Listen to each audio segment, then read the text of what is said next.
So I'd like to talk a little bit about the damage, because this is the reality. We have to think about this. So this is the entire lava field, and the eruption lasted for 85 days. That means a lot of people were affected, had loss of income in that time, and it also meant a lot of support was required. Fire brigade, police force, Red Cross, etc., etc. Many kind of support organizations from the mainland, from Spain, were called in, and this was a huge financial effort. Almost 8,000 people were evacuated, more than 2,800 buildings were destroyed. That includes 1,300 homes and about 1,500 utility buildings. Almost 1,000 hectares of plantation land were destroyed, much of it irrecoverably. And about 70 kilometers of vital roads were affected and were taken out by the eruption. But the real good news is no direct loss of human life, which is a real achievement.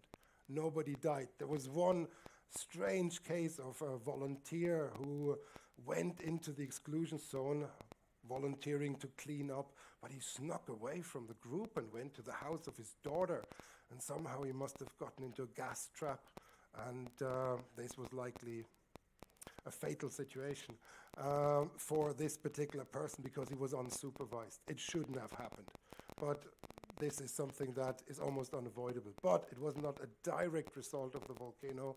It was because somebody actually broke the rules. So, and the damage is on the order of about 1,000 million euro, all in all.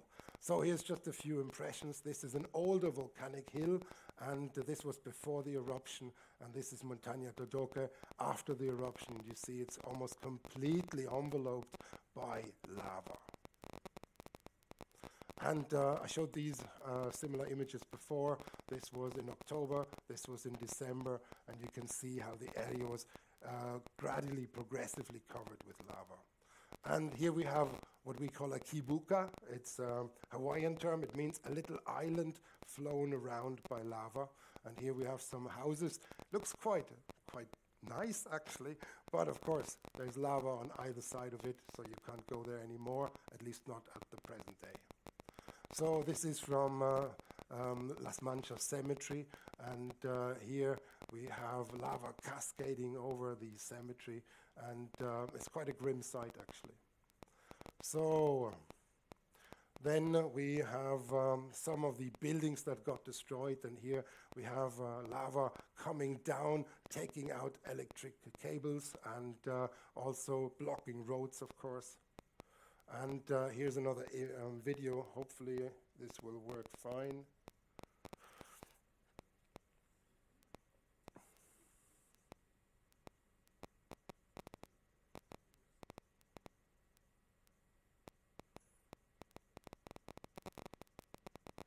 So, and this was the little house that was in front of this lava flow.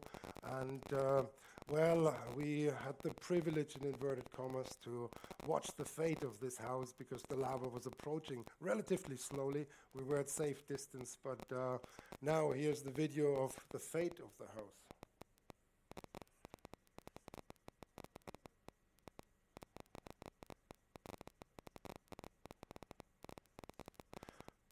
So there's Juan Carlos just in the front. And the house got eventually buried. There's myself. But we wouldn't want to go any closer at that point, because obviously this is getting very dangerous. And just a second after that, our gas tank in the house actually exploded. And we were luckily far away, or sufficiently far away, but there was actually a secondary explosion at this house as well. So, and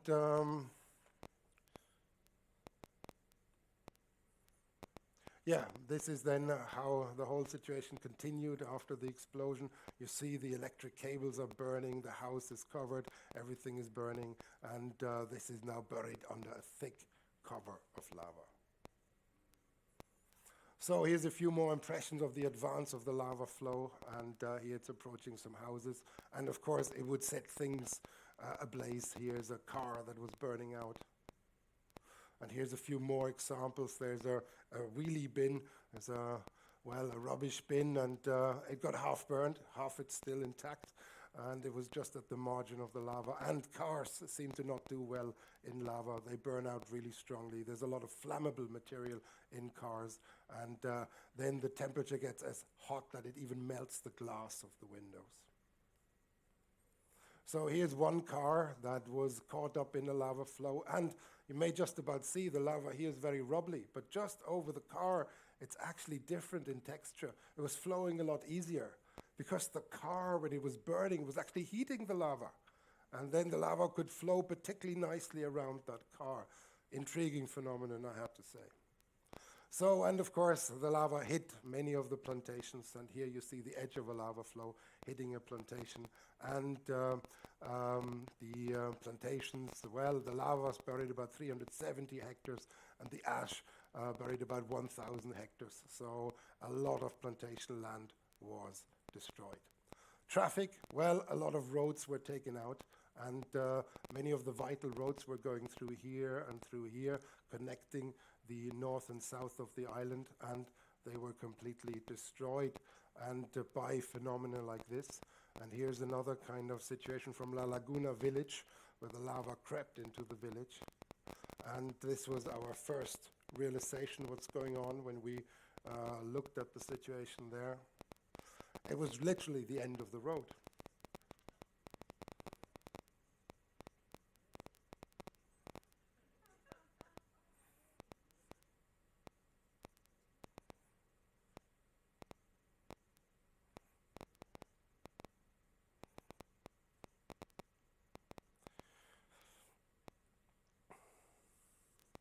So, and then of course we approached it at the very edge. It was cool enough to actually work with the samples, and there we are taking some samples.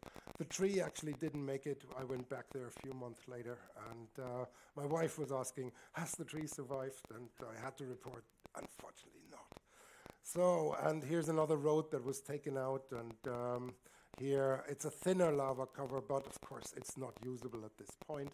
And what happened is that in order to get to this place down here, Porto Naos, the authorities have built a new section of road here to connect this and this road, because you couldn't go around there anymore.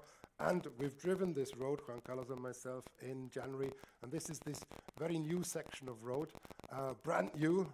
It was a virgin road. We were some of the first people to drive on it, and there it is. It did cost about €1.5 million, I understand, just to connect these two, but now at least these areas can be accessed again. So, and I mentioned this before, this area here is rather awkward because you can't really go there this way anymore. You can't come from the north either. So the Spanish Navy is bringing farmers and property owners in there to collect things and at least maintain the fields to a certain degree. And this area here on the thickness map, this is problematic. But sooner I would hope that this lobe has cooled down, and then there will likely be a new road being put through that lava lobe there to access this area again. So ash cover, just a few impressions now. It's quite intense. Here's some houses that were close to the vent areas, and here's a few more impressions.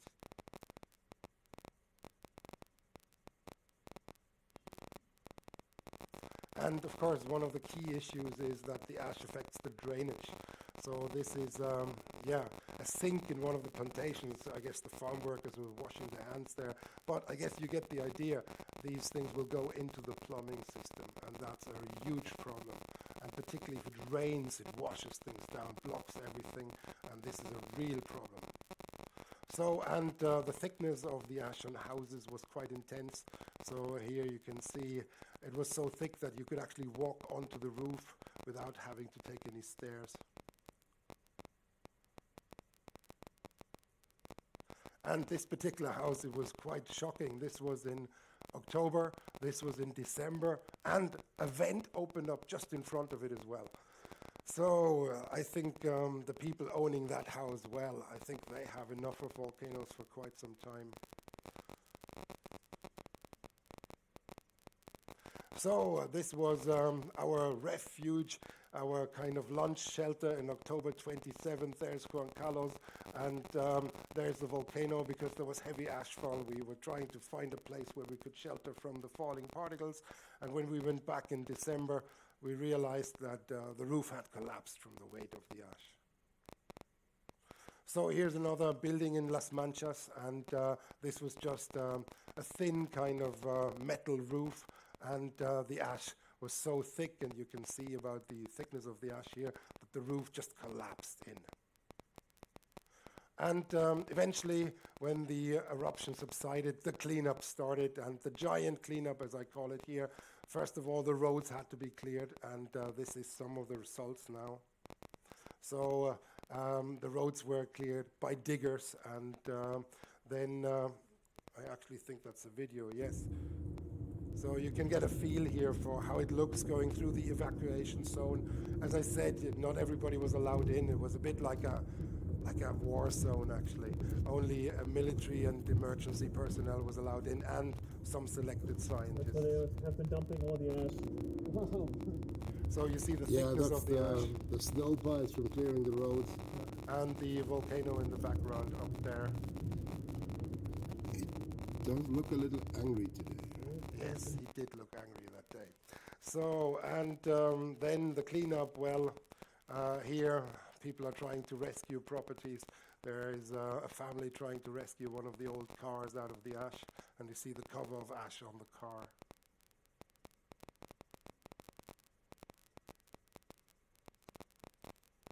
So, and now the effort is enormous, to be honest. I mean, great respect to all the workers there. Oh, once more.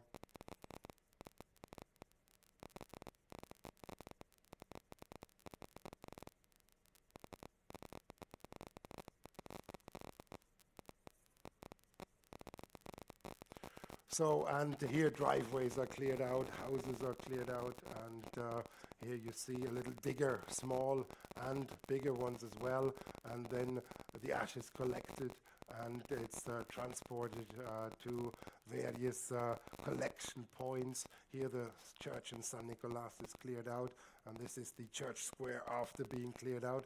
I mean, certain areas need to be shuffled out, but this one was cleared with a digger. And here you see that the efforts of the roads are pretty advanced by now, and some areas still need some small scale cleanup. Oops.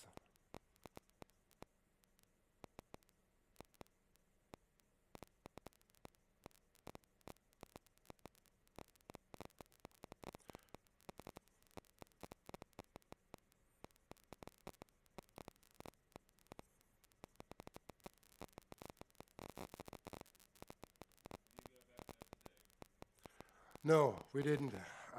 I was keen to go, but time was unfortunately not sufficient to go all the way. It's about an hour's drive. So this is one of the bus stations that has been cleared out in Las Manchas village. And this is one of the ash collecting sites.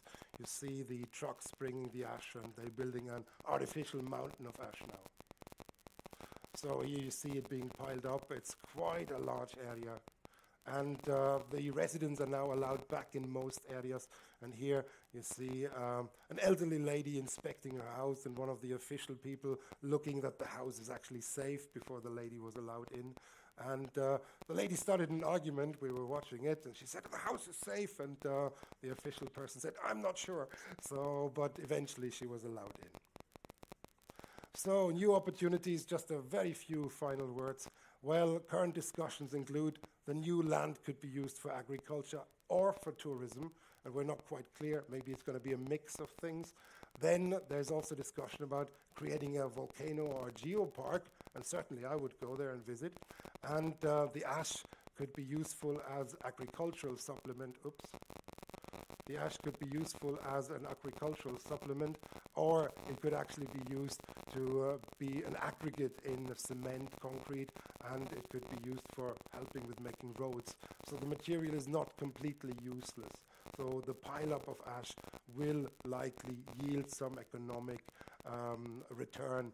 But of course, It doesn't fix the damage done, but not all the ash is just a nuisance. There may actually be uses for it in the long run. So, and the final point really, and this is the fundamental lesson, the big challenge for scientists here, I think the good thing is that scientists are now able to predict the eruption and to make sure that nobody gets seriously hurt in canary eruptions. But the financial loss, that's the big problem. And here, some huge amount of work has to be done. The good news is that this is the area that was eventually affected by the volcano, and the colored area was a prediction from the first day of the eruption. And you'll see it's pretty good. It's actually not perfect, but pretty good. So the idea is that scientists are okay, once they know where the volcano is, to predict the potential damage. And there's some cases from Latin America, for example. It's a bit small here, but you can maybe just about see these are dollar signs. So here certain areas can be given a value. And that means ultimately you should be able to have insurances against volcano. And I think that's the big thing, to protect the population of financial ruin. I think insurance is what needs to be done now. That's the big challenge ahead, because if the volcano erupts, your house is taken out, but you get refunded. It's not so bad, but if you lose all your livelihood, that's a real disaster. So I think this is the next step, where geologists have to work together with insurances in order to make this a possibility. And then hopefully these eruptions will become spectacular features of nature rather than disasters. So thank you very much for your attention. Some of the clips, if you're interested, they're on YouTube on my channel. So have a look if you like. Thank you.